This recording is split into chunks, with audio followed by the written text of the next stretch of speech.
नमस्कार, आदाब, सत श्री अकाल, जय भीम, जोहार। मेरा नाम है नवीन कुमार। क्या सचमुच में 83 साल के एक आदमी से इस देश की शांति को खतरा हो सकता है? एक ऐसा आदमी जो बिना सहारे के चल नहीं सकता, चलना छोड़िए गिलास से पानी नहीं पी सकता, उसे पानी पीने के लिए पाइप, जिसे स्ट्रॉ कहते हैं, और सिपर की जरूरत पड़ती है, जिसकी नजरें काफी कमजोर हो चुकी हैं, जो अपने कानों से ठीक से सुन नहीं पाता, और इन सब से ज्यादा जो पार्किंसन नाम की बीमारी का मरीज है। पार्किंसन के बारे में अगर आप ना जानते हो तो यह एक ऐसी बीमारी है जिसमें आदमी मामूली चीजों को भी भूलने लगता है। वह घर से मॉर्निंग वॉक के लिए निकलता है और बसों रेलगाड़ियों में सफर करते हुए किसी और शहर पहुंच जाता है। उसे पता नहीं चलता कि वो बस या ट्रेन में बैठ गया है। यह बीमारी गंभीर होती है तो अपने बच्चों, रिश्तेदारों, परिचितों तक को नहीं पहचान पाता। कई बार उसे यह तक याद नहीं रहता कि उसने कपड़े पहने हैं या नहीं। क्या वाकई ऐसे आदमी से इस देश की सुरक्षा को कोई खतरा है? और अगर खतरा हो भी तो क्या ऐसे आदमी से पुलिस कोई पूछताछ कर सकती है? और पूछताछ में जो वो बताएगा उसको अदालत स्वीकार कर लेगी, उसे तथ्य मान लेगी? यह सवाल इसलिए उठा है कि 83 साल के मानवाधिकार कार्यकर्ता फादर स्टेन स्वामी की हालत ऐसी ही है। उन्हें 8 अक्टूबर 2020 से ही आतंकवाद के मामलों की जांच करने वाली एजेंसी एनआईए ने नवी मुंबई की तलोजा जेल में डाल रखा है। लेकिन जो परेशान करने वाली बात है वो ये कि 83 साल के पार्किंसन से लड़ते आदिवासी अधिकार कार्यकर्ता स्टेन स्वामी की जमानत याचिका विशेष एनआईए अदालत ने एक बार फिर से ठुकरा दी है। मेरिट के आधार पर पहले ही ठुकरा दी थी, इस बार स्वास्थ्य कारणों से भी ठुकरा दिया है। स्टेन स्वामी को 8 अक्टूबर 2020 को रांची से गिरफ्तार किया गया था। 83 साल के स्टेन स्वामी पर आरोप है कि उन्होंने 1 जनवरी 2018 को पुणे के पास भीमा कोरेगांव में हुई हिंसा को भड़काया था। उनके खिलाफ तमाम कठोर धाराओं के साथ यूएपीए के तहत भी मामला दर्ज किया गया है। हम आपको बता दें कि 83 साल के पार्किंसन के मरीज स्टेन स्वामी के खिलाफ अभी तक केवल आरोप है, कुछ भी सिद्ध नहीं हुआ है। अब जरा एनआईए की दलीलें सुनिए जो उसने स्टेन स्वामी की जमानत याचिका के विरोध में दी। उसने कहा कि जांच में सामने आया है कि वह विस्थापन विरोधी जन विकास आंदोलन जैसे संगठन के समर्थक हैं। मतलब स्टेन स्वामी इस बात के अपराधी हैं कि आदिवासियों, दलितों को उनकी जमीन से बेदखल करके उजाड़ने के विरोध में बोलते हैं।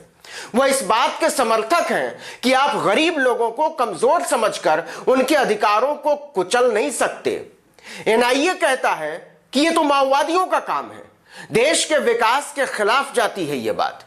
स्टेन स्वामी का अगला अपराध भी सुनिए। लाइव लॉ के मुताबिक स्वामी के वकील ने दलील दी है कि एनआईए जिस prosecuted political prisoner solidarity committee यानी पीपीपीएसएससी को माओवादी संगठन से जुड़ा हुआ बता रहा है, वो तो झारखंड में दलितों, आदिवासियों के लिए लड़ने वालों को कानूनी सहायता मुहैया कराने वाला एक प्रमुख मानवाधिकार संगठन है। स्टेन स्वामी का तीसरा गुनाह सुनिए जो एनआईए की किताब में लिखा हुआ है। स्टेन स्वामी बगीचा के भी संस्थापक हैं। बिहार, पूर्वी उत्तर प्रदेश और झारखंड में बगीचा कहते हैं बाग को, अंग्रेजी में जिसे गार्डन कहते हैं। बगीचा आदिवासियों को सशक्त और अधिकारों के प्रति जागरूक करने का काम करता है। बगीचा का एक और काम है नाबालिगों को माओवादी बताकर गैर कानूनी तरीके से हिरासत में रखने के खिलाफ कानूनी लड़ाई लड़ना। अब एनआईए कहता है कि यही तो गुनाह है आपका। आप गरीब लोगों को, दलितों को, आदिवासियों को, पिछड़ों को जुल्म के खिलाफ आवाज उठाने के लिए उकसा रहे हैं। मतलब पढ़ लिख कर ये लोग अपनी जमीन हड़पने नहीं देंगे, फिर देश का विकास कैसे होगा? एनआईए ने कहा है कि बगीचा विस्थापन विरोधी जन विकास आंदोलन से जुड़ा हुआ है और यह माओवादियों का समर्थन करता है।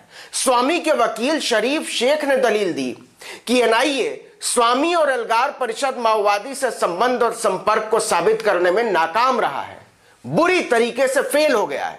हम याद दिलाना चाहते हैं कि स्टेन स्वामी की गिरफ्तारी के खिलाफ वकील कार्यकर्ता प्रशांत भूषण से लेकर किसान नेता योगेंद्र यादव, इतिहासकार रामचंद्र गुहा और खुद झारखंड के मुख्यमंत्री हेमंत सोरेन तक को बेचैन कर दिया था। सबने उन्हें आदिवासियों की सेवा में पूरी जिंदगी खपा देने वाला एक योद्धा बताया था। रामचंद्र गुहा ने तो साफ साफ लिखा था कि मोदी सरकार आदिवासियों की आजीविका को हड़पने वाली माइनिंग कंपनियों को फायदा पहुंचाने के लिए इसके विरोधियों पर सुचिंतित हमले कर रही है। आपको हैरानी होगी, लेकिन ऐसा भारत के इतिहास में पहली बार हुआ था जब किसी की गिरफ्तारी के खिलाफ संयुक्त राष्ट्र की विशेष प्रतिनिधि ने सरकार को चिट्ठी लिखी हो। मानवाधिकारों पर संयुक्त राष्ट्र की विशेष प्रतिनिधि मैरी लॉलर ने 83 वर्षीय स्टेन स्वामी की गिरफ्तारी पर चिंता जताते हुए मोदी सरकार को चिट्ठी लिखी थी। उन्होंने लिखा था कि संयुक्त राष्ट्र चार्टर के मुताबिक भारत मानवाधिकार कार्यकर्ताओं की सुरक्षा सुनिश्चित करने के प्रति जवाबदेह है। लेकिन इंडियन एक्सप्रेस ने 16 जनवरी 2021 को खबर दी कि उनकी चिट्ठी का कोई जवाब मैरी लॉलर को नहीं मिला। आपको बता दें कि स्वामी उन 16 शिक्षाविदों, वकीलों और कार्यकर्ताओं में से एक हैं जिन्हें एल्गार परिषद हिंसा मामले में गिरफ्तार किया गया। उन लोगों में स्टेन स्वामी के अलावा ईपीडब्ल्यू के पूर्व संपादक गौतम नौलखा हैं, छत्तीसगढ़ के आदिवासियों के बीच काम करने वाली सुधा भारद्वाज हैं, तेलुगु के विख्यात कवि वरवर राव हैं, अंबेडकर अध्ययन के विद्वान प्रोफेसर आनंद तेलतुंबड़े हैं, वकील अरुण फेरेरा हैं। अरुण फेरेरा की कहानी भी कमाल है। उन्हें 2007 में भी नक्सली बताकर गिरफ्तार किया गया था। 5 साल तक पुलिस ने जेल में डाले रखा है, लेकिन 2012 में अदालत ने उन्हें बाइज्जत बरी कर दिया कि कोई सबूत ही नहीं है। 6 साल बाद पुलिस ने उन्हें फिर से गिरफ्तार कर लिया। इन सारे लोगों के खिलाफ तब मुकदमे दर्ज किए गए थे जब महाराष्ट्र में बीजेपी सत्ता में थी। तब पुणे पुलिस मामले को देख रही थी। 2 साल बाद जब देवेंद्र फडणवीस भूतपूर्व हो गए तो केंद्र सरकार को लगा कि जांच ठीक से नहीं हो सकती, इसलिए जनवरी 2020 में एनआईए ने जांच की जिम्मेदारी खुद ले ली। लेकिन सवाल जांच का नहीं है, सवाल है सलूक का। क्या सिर्फ आरोपों के आधार पर किसी कैदी को मरने के लिए छोड़ा जा सकता है? वरवर राव 81 साल के हैं और कई बीमारियों से जूझ रहे हैं। उनकी हालत नाजुक थी। पिछले साल उन्हें फौरन अच्छे इलाज और देखभाल की जरूरत थी। परिवार ने बार बार जेल प्रशासन को कहा कि वो मर जाएंगे। मशहूर इतिहासकार रोमिला थापर और अर्थशास्त्री प्रभात पटनायक समेत कई लोगों ने उचित इलाज मुहैया कराने के लिए जेल प्रशासन को एक साझी चिट्ठी लिखी, लेकिन कोई असर नहीं पड़ा। बाद में बॉम्बे हाई कोर्ट ने उन्हें मृत्युशैया पर बताते हुए फौरन नानावटी अस्पताल में दाखिल कराने का आदेश दिया। एक बार फिर से स्टेन स्वामी पर आते हैं जरा, क्योंकि यह मामला बहुत गंभीर है। फादर स्टेन स्वामी को सम्मानजनक तरीके से पानी पीने के अधिकार के लिए भी अदालती लड़ाई लड़नी पड़ी है। उन्होंने आरोप लगाया था कि जेल में उनसे सिपर और स्ट्रॉ छीन लिया गया था, जिसके बिना वो पानी नहीं पी सकते। ग्लास से पानी पीने में उनके हाथ कांपने लगते हैं और अक्सर बहुत सारा पानी उनके शरीर पर गिर जाता है, उनके कपड़े गीले हो जाते हैं। ये लिखना, बोलना और सुनना अपने आप में कितना भयावह है, लेकिन ऐसा हुआ है।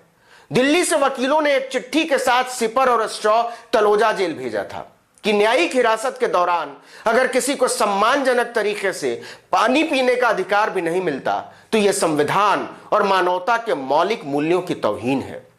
जरा सोचिए, पानी पीने की बोतल और पाइप के लिए भी याचिका दाखिल करनी पड़ी कि गिरफ्तारी के दौरान जब्त किया गया स्ट्रॉ और सिपर उन्हें लौटा दिया जाए, और 26 नवंबर को अदालत ने उनकी याचिका खारिज कर दी थी। गौतम नौलखा बिना चश्मे के लगभग दृष्टिहीन हो जाते हैं। उनका चश्मा तलोजा जेल में चोरी हो गया, लेकिन ना तो जेल प्रशासन ने उन्हें दूसरा चश्मा बनवा कर दिया, ना ही परिवार में किसी को बताने दिया। उनके साथी ने दिल्ली से एक नया चश्मा बनवाकर तलोजा जेल प्रशासन को पार्सल किया और आग्रह किया सार्वजनिक तौर पर कि इसे लौटाया न जाए। गौतम चश्मे के बिना चल फिर भी नहीं सकते, लेकिन जेल प्रशासन ने पार्सल लेने से ही इनकार कर दिया। मैं अदालत पर कोई टिप्पणी नहीं कर रहा और भारत की न्याय व्यवस्था में मेरा पूरा विश्वास है, लेकिन एक नागरिक और मनुष्य के तौर पर इस देश के असक्त बुजुर्गों के साथ यह सलूक क्या कचोटने वाला नहीं है? जरा सोचिएगा। इस वीडियो में इतना ही, लेकिन अगर आपने आर्टिकल 19 इंडिया को अब तक सब्सक्राइब नहीं किया तो फौरन कर दीजिए, बेल आइकॉन दबाइए, घंटी जैसी आकृति, लाइक कीजिए और कमेंट करके बताइए हमारा वीडियो आपको कैसा लगा। शेयर कीजिए। हमारा फेसबुक पेज आप जानते हैं आर्टिकल 19 इंडिया, उसको भी लाइक और सब्सक्राइब जरूर कर दीजिए वीडियो के साथ साथ। नमस्कार।